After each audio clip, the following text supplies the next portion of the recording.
Je vous ai souvent expliqué que votre corps, et le mien d'ailleurs, accepte de maigrir lorsqu'il est en situation d'équilibre.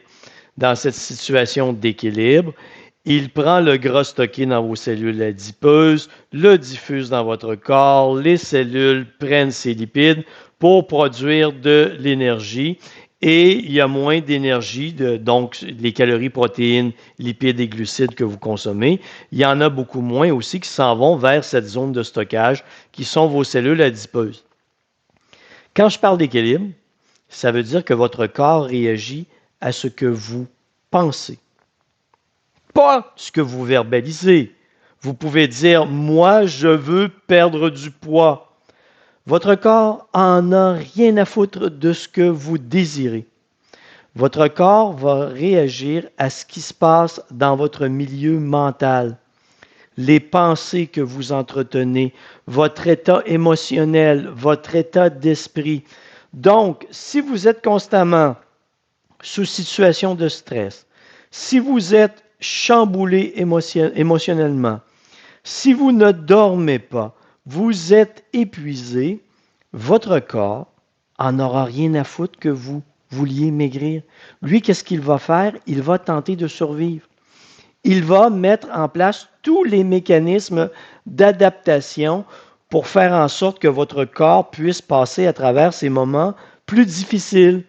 Et qu'est-ce que ça veut dire passer à travers des moments difficiles? Ça veut dire aussi avoir l'énergie nécessaire pour affronter ces difficultés. Et avoir l'énergie nécessaire, ça veut dire stocker du gras. Donc, votre corps, lui, il va prendre l'énergie que vous consommez, qui vient des protéines, lipides et glucides, et va envoyer davantage de cette énergie dans la zone de stockage, qui sont vos cellules adipeuses. Et bien que vous vouliez, dans ces circonstances, absolument maigrir, il n'y a rien à faire, c'est votre corps qui décide. Tant que vous ne prendrez pas en charge votre santé, c'est-à-dire vous assurer de mieux dormir, améliorer votre capacité à gérer le stress. Si vous faites face à une infection, une maladie, ben, c'est la même chose. Votre corps va stocker de l'énergie dans les cellules adipeuses pour faire en sorte que vous puissiez guérir. Et le retour à la perte de poids ne se fait pas instantanément. C'est quand votre corps est en équilibre qu'il accepte de brûler du gras.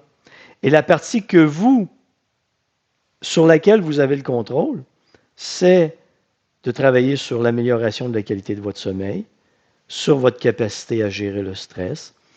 Arrêtez de trop en faire, car si vous vous épuisez constamment, c'est la même chose. Tout ça devient stress physiologique.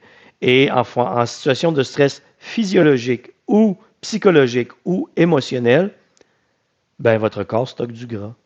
Et que je vous parle de stress physiologique, psychologique ou émotionnel, pour moi, du stress, c'est du stress. Votre corps réagit à ce que vous pensez et vos pensées réagissent à ce que votre corps expérimente ou vit. C'est indissociable.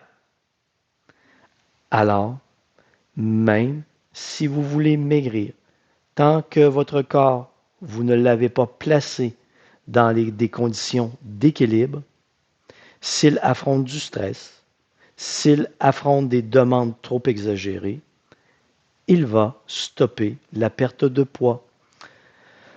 C'est de la biologie, de la simple biologie, ce n'est pas de la mécanique automobile. On ne peut pas exiger des choses de notre corps, il réagit à ce qui se passe à l'intérieur de nous.